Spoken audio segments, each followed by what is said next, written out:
Alrighty, yo, what is going on everybody? It's your boy Mr. DDG94 back with another reaction video. Today we're going to react to another movie showdown between two hood classics. We got Menace to Society versus Boyz in the Hood. This is a true, the Wood versus Love and Basketball. That's a debate that's been going on for a long time. But this debate right here, this debate starts fights. Okay? This debate right here starts fights within the black community. Let's keep it real for a second. Bruh, we got two of the most iconic movies in hood black cinema of all time. Menace to Society versus Boyz in the Hood. Oh my god, here we go. Which one is the best? I give y'all my answer at the end. But for right now, let's check out this video. What it do, YouTube, and welcome to Black Cinema Central, where we talk about classic black films and why they're dope. I'm D. Naomi Williams, and today I'm using my karaoke mic. Yes, I am.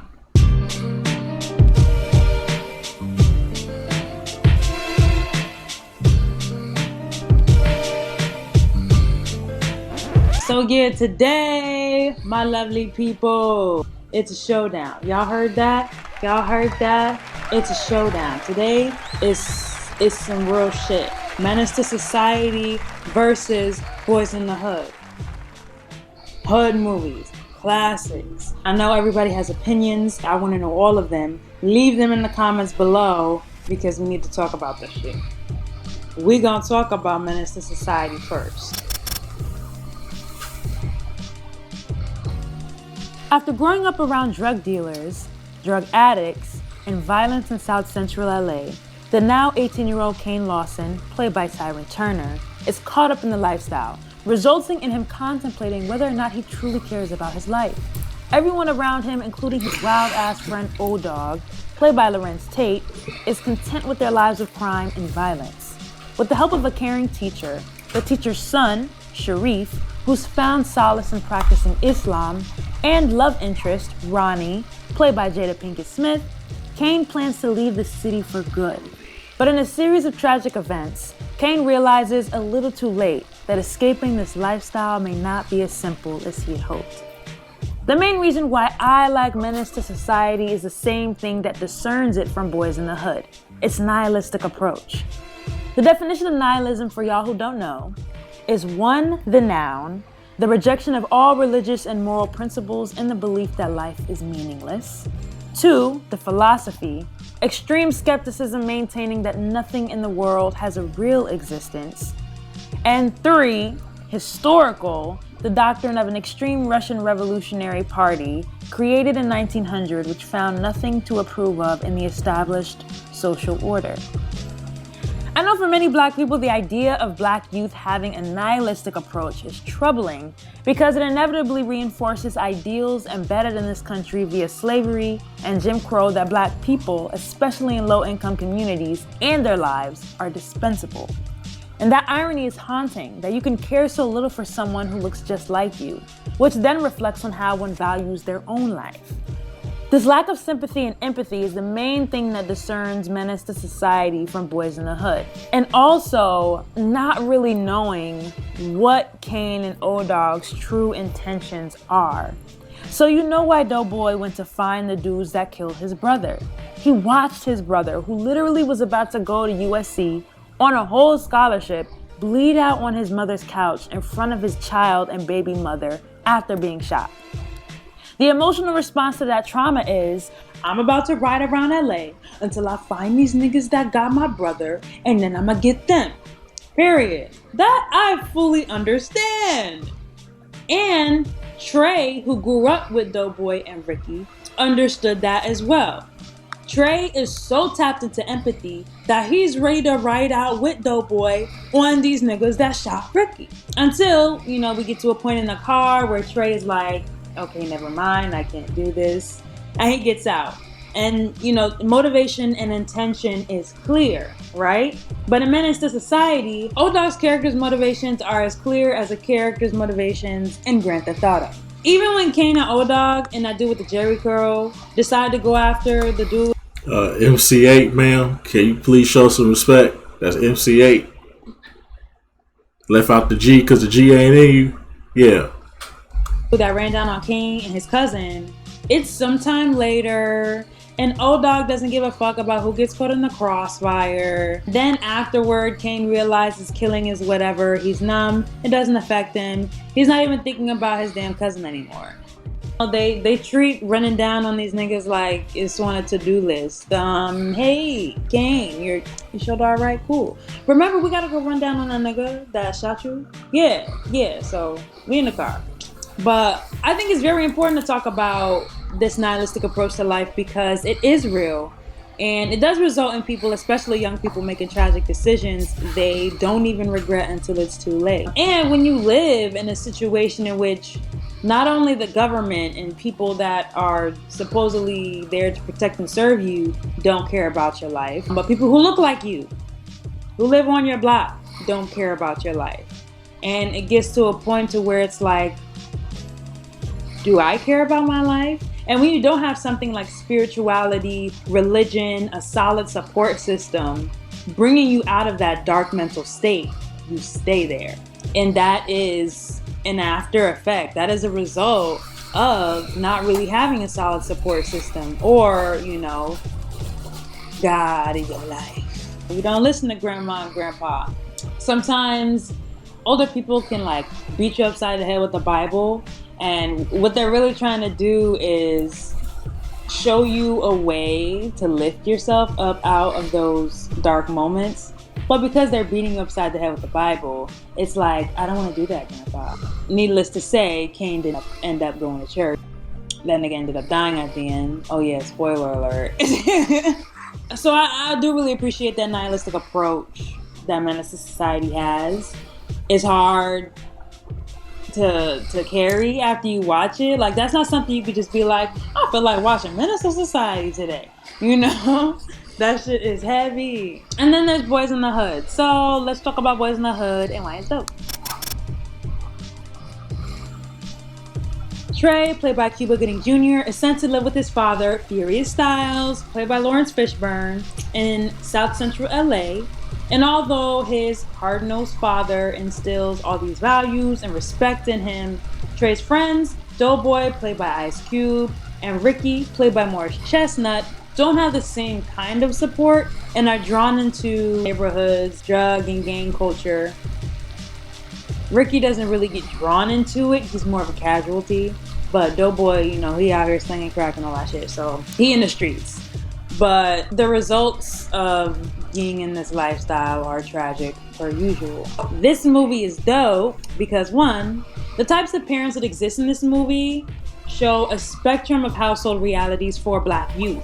You do have Black parents who have degrees and own businesses living in the hood. You do have Black boys who know and respect their fathers. And these families exist adjacent to the ratchet ass mamas and cracked out parents that live in the neighborhood. People often try to simplify the communities that exist in the hoods across this country, and environments like that are never simple. We see the youth operating on a spectrum. This spectrum does exist to a certain extent in Menace to Society.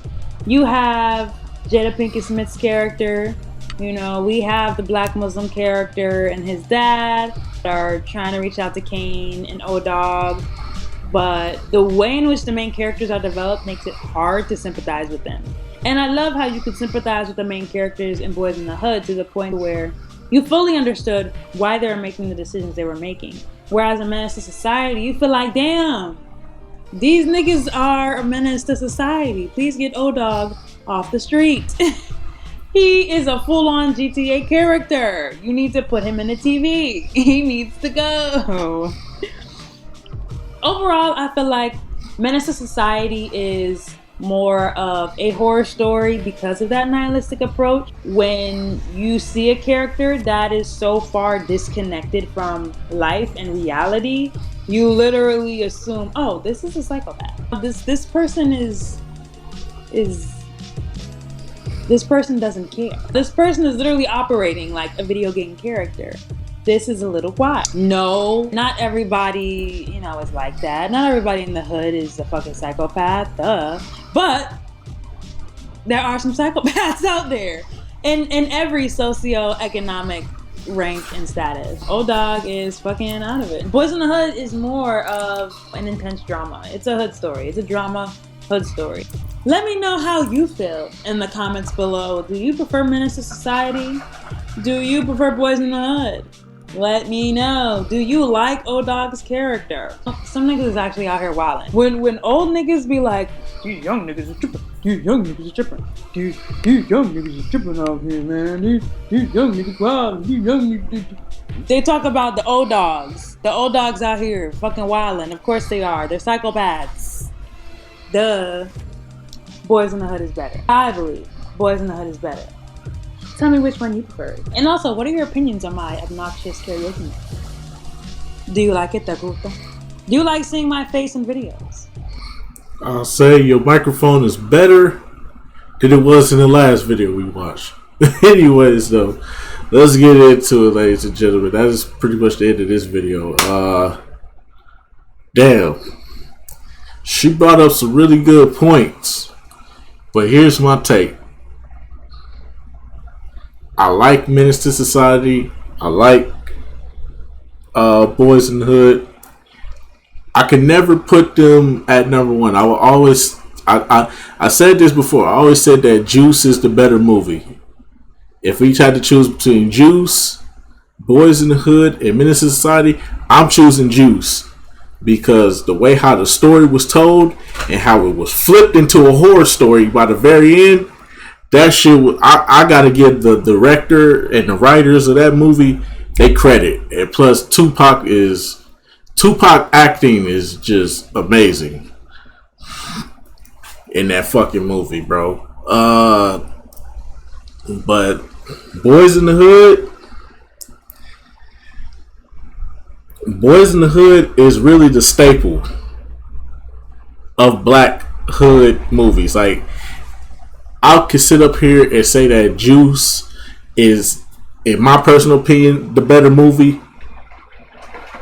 It's raining outside if y'all hear something in the background. That's why my lights keep going on and off and shit. So I gotta hurry up and do this now for my fucking power go out. Because if my power go out, I ain't got no internet. I got a computer, but I ain't got no internet.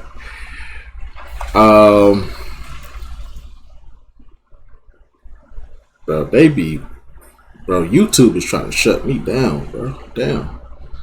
They just age restricted like 20 videos, bro. YouTube out here tripping, bro. Then I just got my second strike for that goddamn Oprah video I just put up yesterday or the other day. YouTube trying to take me out, bro. Hey, YouTube, suck my motherfucking dick. But anyways, though, Menace to Society, though, I feel like they both in the same lane. It's just that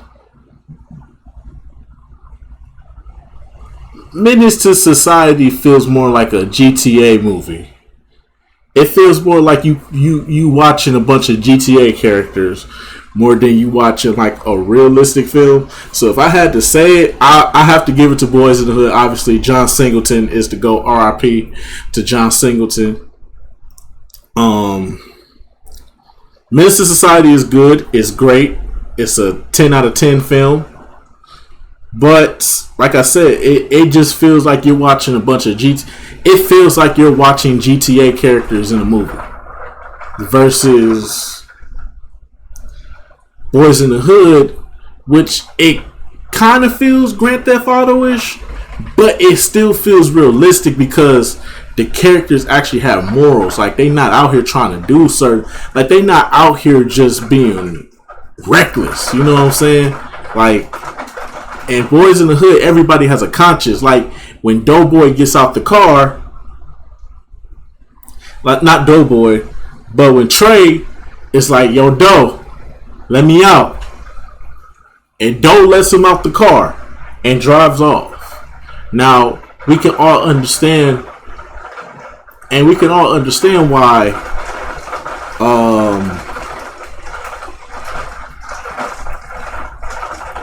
We can all understand why Doughboy went ahead and did what he did, because for one, that was his brother. So we can all understand why Doughboy did what he did. That's his brother, and his homie's gonna ride out with him regardless.